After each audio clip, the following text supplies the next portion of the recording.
Which shoe is better to hoop in? The Nike KD15 or the KD14? Today we're putting the most recent shoes from Kevin Durant's signature shoe line with Nike head to head to see how they compare. But really quick, if this is your first time checking us out, feel free to drop a follow or subscribe wherever you're watching and give this video a like. We would greatly appreciate that. So starting off with the box and the price, the KD15 gets a pretty cool like butterfly design or just like something like that along the base. And then the middle is going to be KD's player logo with the signature kind of running across the top of that. Then a little bit more detail just compared to this KD14 box. It's just going to be a simple black box with only his player logo blown up on top. Just not much to speak of there. But as for pricing, the KD14 is going to retail for $150, which is going to make them kind of middle of the pack. And the KD15 is actually going to stay the same at $150. So it is kind of nice to see there's no price jump there. It's going to be about, middle range for a basketball shoe, but still not too bad. So taking a quick look at the appearance for these models and starting off with the colorways, today we're checking out the Nike KD15 Beginnings versus the KD14 Amp Pro. So for this whole review, I'll kind of start off talking about the KD14s, and then I'll move into the 15s right after just to note some of the changes, talk about what stayed similar between these two models here. So starting off with the KD14s first, the Amp Pro colorway was actually like one of the latest colorways to drop for the KD14, and these are my favorite by far. Like KD has been doing the Amp Pro color scheme on his shoes for a while now. I just love the concept. But now looking at the model itself, I think Nike put a little bit more effort into the KD14 just compared to the KD13s from 2 years ago. They brought the strap back, and I always love the strap on basketball shoes. Then you can have a wavy wavy pattern on the upper that looks really clean, and then on the back you're going to get like some feathers on this model. Normally it's more of a wavy design back there, but also built into the midsole it's going to be like a Nike air bubble that has a cool design to it. And these are just a clear upgrade from the KD13s in my opinion. But now moving it on to this year's KD15, this is going to be the lowest shoe that KD has had drop in his line since going all the way back to the KD11s. Like the 12s, the 13s, the 14s, they were all more of a mid-top design. You can kind of see that here with the 14s, and this is going to be definitely something on the lower side. I guess it's just something that he kind of wanted to get back to. So he had a bunch of shoes released low top earlier in his design, but I really do like the look for the model on these. Like you can have a bunch of differentiated textures and like overlays on the upper that I'm going to hit on here in a second in the material section, but I just think it adds to the overall appearance, just gives these a really clean look.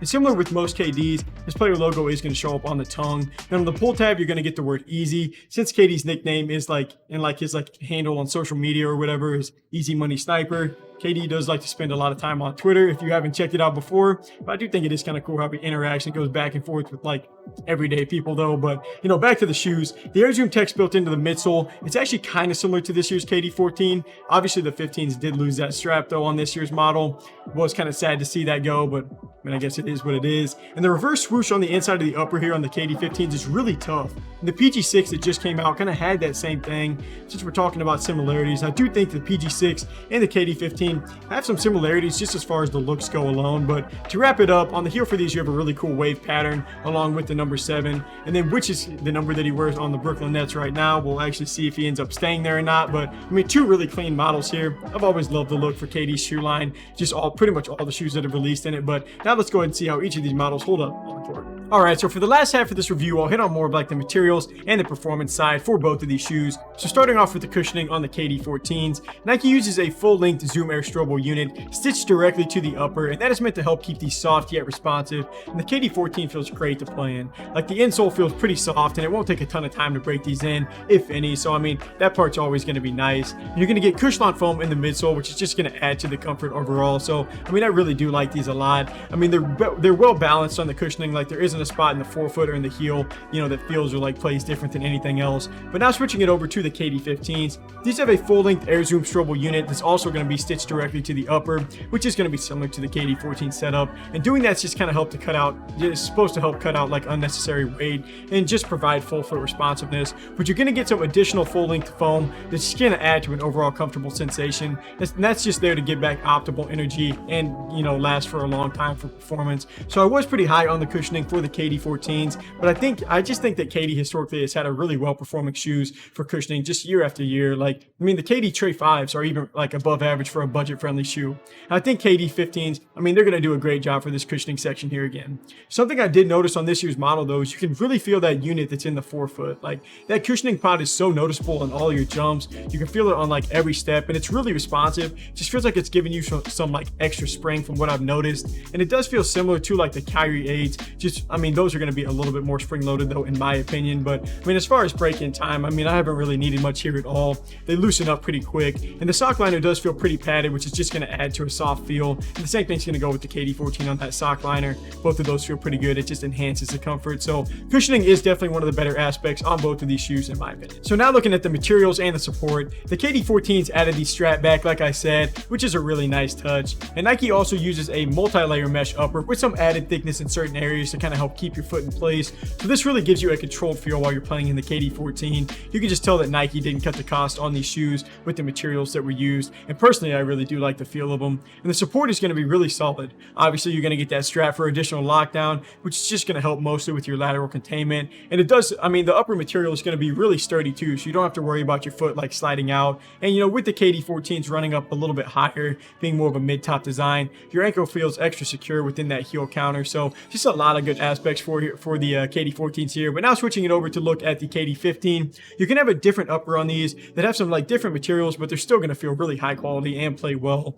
So Nike didn't cut the cost on either of these models. It's pretty clear. Like sometimes you can just see that a shoe feels cheaper, but I mean, neither of these models do. So the KD15 is also going to have kind of a multi-layered mesh upper that is meant to be lightweight, but it's also going to allow your foot to breathe easily. So one of the biggest changes was Nike taking away that strap. Obviously, they kind of ran across the upper, and instead they put in like this modified midfoot containment system that you can feel, especially when you tighten the laces. Now, I do want to take some time to hit on that for a second because it is kind of important. So, I mean, the first time that I played in these, my heel was like slipping out just, you know, more than I would have liked. And it honestly was kind of making me nervous. But I mean, once I took the time to actually tighten these up more, I mean, that kind of went away. That heel slippage went away. So I would recommend taking some extra time, just really paying attention to getting these laced up tight, or you might, you know, have some of the same problems that I was dealing with. But I mean, the heel is also going to be crafted to help lock in and like support your Achilles.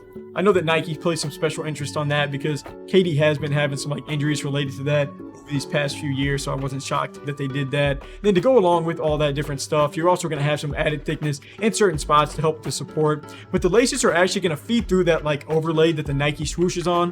Whenever you tighten that up, you can really feel it help with your lateral containment just to keep your whole foot within the design. And I do think that's really important too, especially for like the support section of the shoe. But I mean, aside from that like minor heel slippage that really wasn't that hard to straighten out, the KD15 is going to be really nice for both the materials and the support categories. And something I like about this model is that it is going to play a little bit lighter, with the size 10.5 only weighing 436 grams. And that is going to be on the lighter side compared to the KD14s, which are going to be 474 grams for the same exact size. But I mean, the 15s, you know, they are going to be a low top shoe, which means less shoe is going to be added to the weight. So they're kind of pretty, I mean, they're pretty much average in that average range, because 430 isn't really light or heavy for a low top shoe, just like 470 isn't really light or heavy for a mid top shoe. So if anything, it's a little bit on the lighter side, which is just going to be another reason that KD's line feels good to play in. Finishing off with traction, Nike kept the same general concept from the KD13s with like the oval patterns, and they used them again on this year's KD14. Those are kind of meant to handle your side to side movements, or just kind of, you know, your lateral coverage, and the rest of the design is going to manage more of like your front to back and stuff like that. I mean, this is going to be a really good shoe for traction. Like, they do a good job of gripping the floor. I haven't really had any slipping issues. I mean, you can definitely feel that there is some stickiness to this model, but the foam is a little bit soft, more so like on some other pairs. It actually feels a little bit, you know, more durable on this Ant Pearl colorway for some reason, but still, I wouldn't say it's going to be the best fit for outdoor use. Just not sure how long those grooves are going to hold up. But now switching it over to the KD15s, I mean, these pretty much pick up exactly where the 14s left off. As far as the pattern goes, I was a little bit more of a fan of like the ovals that were used on the KD14s. This 15 model has some grooves and ridges in the sole that are meant to help provide multi-directional traction and just a good court feel, and that is going to be exactly what they do. Like last year's outsole, it did feel a little bit softer than the 15s. You're going to get more of a random traction pattern here. Not usually the biggest fan of that, but I mean, just playing in these, you can tell that they are going to be sticky, just give you plenty of bite on the court. I would say that they are a little bit of a dust collector on dirtier courts though, but I mean, one swipe and it's pretty easy to fix that. I did just want to put that out there. And the grooves are going to be pretty deep. I don't really feel like they're as soft, so it might be a better outdoor option, at least compared to the KD14s. But to finish off with sizing, I did go true to size on both. And I mean, I have slightly more room in the toes on the KD15s. The width is pretty standard though, to maybe running on the slightly narrow side. So for the final ratings and starting off with the appearance, both of these models are really clean. I am kind of partial to lows though, but the KD14s, they look super nice. So I'm just going to start the section off with a tie. Now I do just want to put this out here really quick. This is one of the harder ones that I've had to do. Like, I can tell you right now, it's virtually like a tie between how I feel about these models, but I'm going to go to the extreme on each category. So starting off with cushioning, like I said earlier, KD's line has been really great for this category for a while now. The KD14s are soft and they feel really well balanced, but ever since I played in the Kyrie 8s, like, I just really started to like that like front loaded zoom unit. It was just like really bouncy. I mean, I've been really big on that setup, and you notice that a little bit more on the KD15s. So I'm going to start off going with the KD15 for cushioning. For materials, I mean, both of these shoes are high quality. Neither one really feels cheap, so I'm going to just keep that section as a tie. But looking at the support, the KD15s, they did lose a strap, and initially I kind of struggled with some heel slippage. But the KD14s, they're just all around solid here. I mean, there isn't, or I guess, there shouldn't be any concerns about, your foot from the second that you put these on. So I'm going to come back to the KD14s for support. And then last for traction, I'm actually going to go with a tie here for this section. I mean, both of these shoes have really good grip. I think the KD14s do a little bit better job at not collecting dust, but I think there might be a little bit more bite on the KD15s. Haven't played in them enough times to like really solidify an answer. But when it comes down to it, I'm actually going to be taking the Nike KD15 as the better shoe to hoop in. For me, it almost comes down to the cushioning, but mostly it's just the fact that these are low tops and a little bit lighter. That's kind of what I'm looking for. But I mean, aside from that, you're looking at two really solid basketball shoes that don't really have a flaw in any category unless you go deep diving. Thank you guys for taking some time to watch. If you want to buy the Nike KD15, we have links right here on screen, or you can check out the links down below or in our bio for both shoes. But that's going to wrap up this review. Until next time, I'm Landon from Shoewear. Peace.